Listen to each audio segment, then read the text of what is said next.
All right, well, I watched the second episode of Doom Patrol. The title is Donkey Patrol. Yes, at the end of the first episode, we saw the flatulent donkey. Turns out, spoilers, the donkey is a doorway to another world. Yeah, that's part of the weird stuff that went on in the Grant Morrison era of Doom Patrol. And so, yeah, you're going to get some of that. And, yeah, it works out all right. Part of the weirdness and the unexpected ways that if you haven't read the material, you don't know what to expect here. But, of course, this is one of those things where you never would have thought that you would have to dive down the throat of a donkey to go to another world. But anyway, that's what happens here. But the main thing is the introduction of Cyborg. Now, Cyborg was a character that I thought would have been better on the Titans show, where we got Cyborg originally. I mean, I guess that's just never going to happen. I don't know.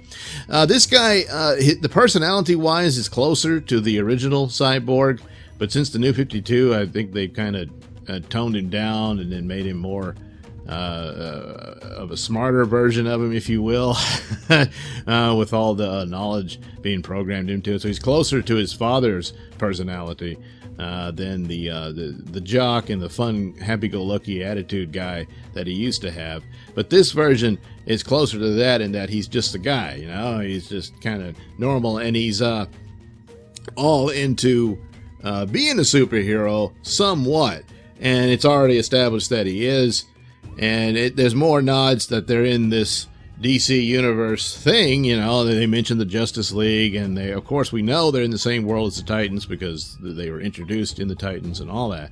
So all that's, you know, little Easter eggs and bells and whistles for DC fans. And it's fitting because it's the DC Universe app, so. But anyway, he's really small. The actor is fine. He performs well, but he's really small.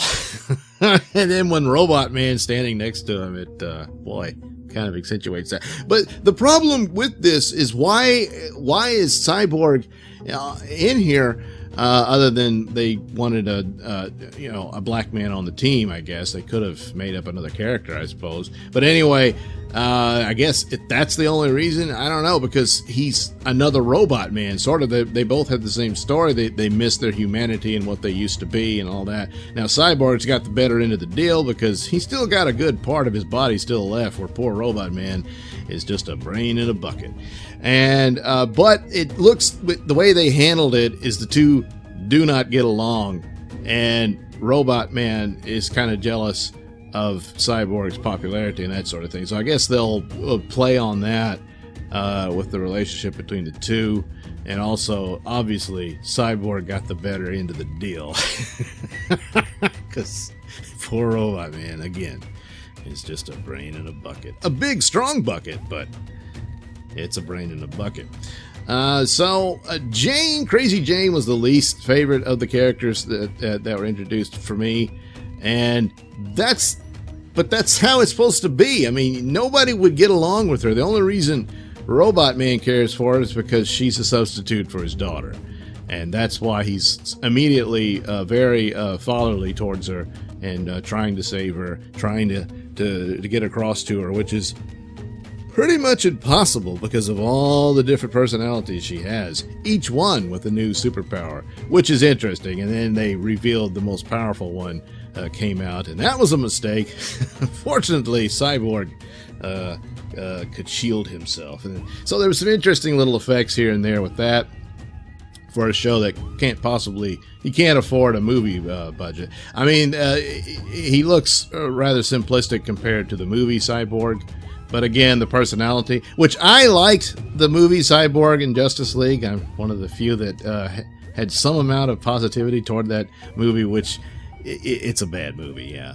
But I thought his performance was pretty interesting and all that. But it's not the Cyborg I remembered. This one on the show, again, is closer. So these are fairly positive things. It's just as the episode opened up, there was a lot of cheese and it was kind of slow going, and It wasn't good, but after a while it got interesting, and they got into the surrealism of it. It's not on the level of Legion, which really captures surrealism completely, which unfortunately is coming to an end. But it's kind of in that vein, but it's not quite there.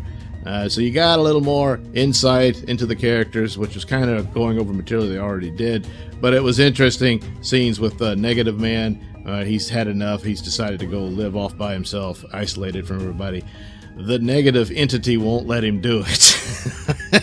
And he tries to leave, and it keeps leaving him passed out on the ground. And all that stuff. And of course, going through the donkey, of course, was disgusting. But what do you expect?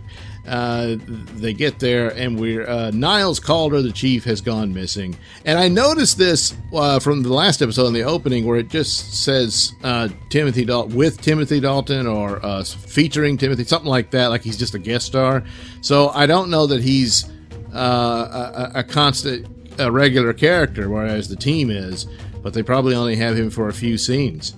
And so I don't know if they'll kill him off, or if he'll just be missing a lot and that sort of thing, and he'll show up here and there. He shows up in flashbacks, so he was working on the show, but so I kind of wondered if that's to be expected.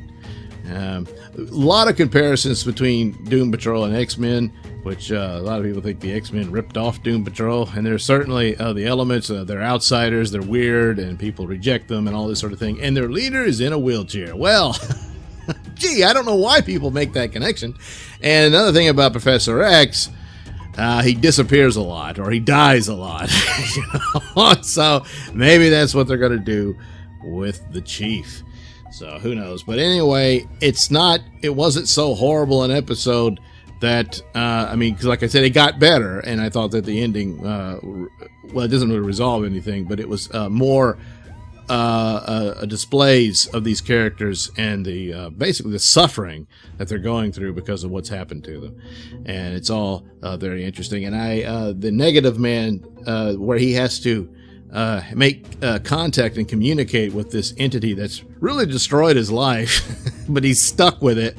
That should prove interesting to see how they handle that going forward.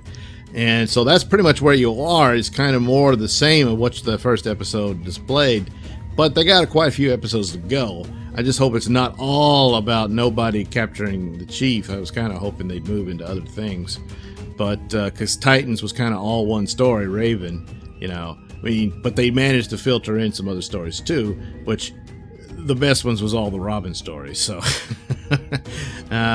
this one might be, the best ones are all the Robot Man stories. I don't know.